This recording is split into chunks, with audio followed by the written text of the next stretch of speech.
ॐ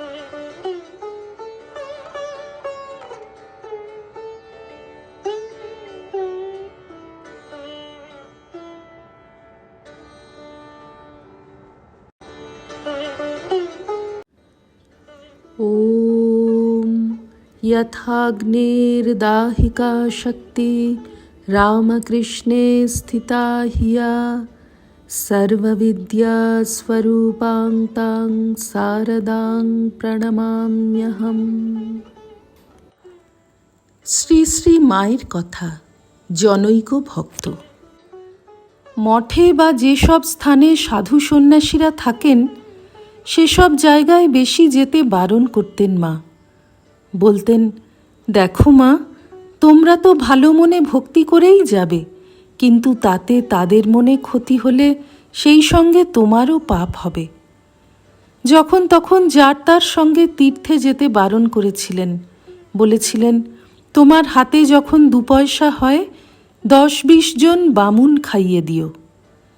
একটি স্ত্রী ভক্ত সামনে বসেছিলেন। তাকে দেখিয়ে বললেন, এই দেখো একজন তীর্থ করতে গিয়ে কেমন ঠোক্কর খেয়ে এসেছে। তীর্থগমন দুঃখ ভ্রমণ, মন উচাটন হইও না রে। ভ্রমিয়ে 12 ঘরে বসে 13, যদি করতে পারো। একদিন স্ত্রী ভক্তেরা অপর একজনের নামে 5 জনে 5 রকম সমালোচনা করছিলেন। সেই সময় মা আমায় বললেন, তুমি তাকে ভক্তি করবে, সেই তোমায় প্রথমে এখানে এনেছিল। পরের একটি ছেলে নিয়ে মানুষ করতে চেয়েছিলুম। তার উত্তরে রাধুর জন্য নিজের অবস্থা দেখিয়ে মা বলেছিলেন, অমন কাজও করো না। যার উপর যেমন কর্তব্য করে যাবে, কিন্তু ভালো এক ভগবান ছাড়া আর কাউকে বেশো না। ভালোবাসলে অনেক দুঃখ পেতে হয়। শ্রী শ্রী মায়ের নিকট আমার মন্ত্রগ্রহণের কথা শুনে আমাদের বাড়ির গুরু আমায় শাপ দিয়েছিলেন। মাকে সে কথা লিখেছিলুম। মা চিঠিতে উত্তর জানালেন, যে ঠাকুরের শরণাগত হয় তার ব্রহ্মশাপেও কিছু হয় না, তোমার কোনো ভয় নাই। জনৈকা প্রাচীনা স্ত্রী ভক্ত একদিন আমায় বলেছিলেন, মঠে ফটে এখন আর কিছু নেই। তাই মাকে গিয়ে বলেছিলুম। মা শুনে চমকে উঠে বললেন, যদি এখনও ধর্ম কিছু থাকে তো সে এখানে আর মঠে। একদিন জনৈকা স্ত্রী ভক্তের কথা আলোচনা করতে করতে আমি ও নলিনী দিদি মাকে বললুম, কিন্তু তার উপর তো আমাদের কোনো অভক্তি আসছে না। মা বললেন, সে যে ঠাকুরকে ডাকে, যে ঠাকুরকে ডাকে সে যেমনই হোক, তার উপর অভক্তি হয় না।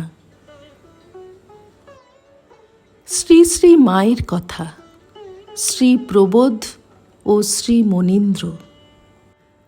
1907 খ্রিস্টাব্দে শ্রী শ্রী মাকে প্রথম দর্শন করি।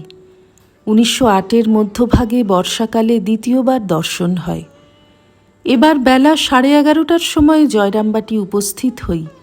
প্রণাম করিলে পর শ্রী শ্রীমা জিজ্ঞাসা করিলেন, তুমি কি মাস্টারমশাইয়ের ছাত্র? আমি, না মা, আমি তাঁর কাছে যাই। মা, তিনি কেমন আছেন? তুমি কি শিগগির গিয়েছিলে? আমি, ভালো আছেন, আমি 8 দিন আগে গিয়েছিলুম। মধ্যাহ্নে আহার করিবার সময় আমি জিজ্ঞাসা করিলাম, এখন আপনার কলকাতা যাওয়া হবে কি? মা, ইচ্ছে তো আছে পুজোর সময় যাই, তারপর মা যা করেন। তোমাদের জমিতে ধান হয়? আমি, হ্যাঁ মা, হয়।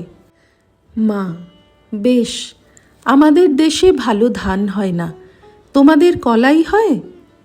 আমি, হ্যাঁ মা। মা, বেশ ভালো। শ্রী রামকৃষ্ণার্পণমস্তু।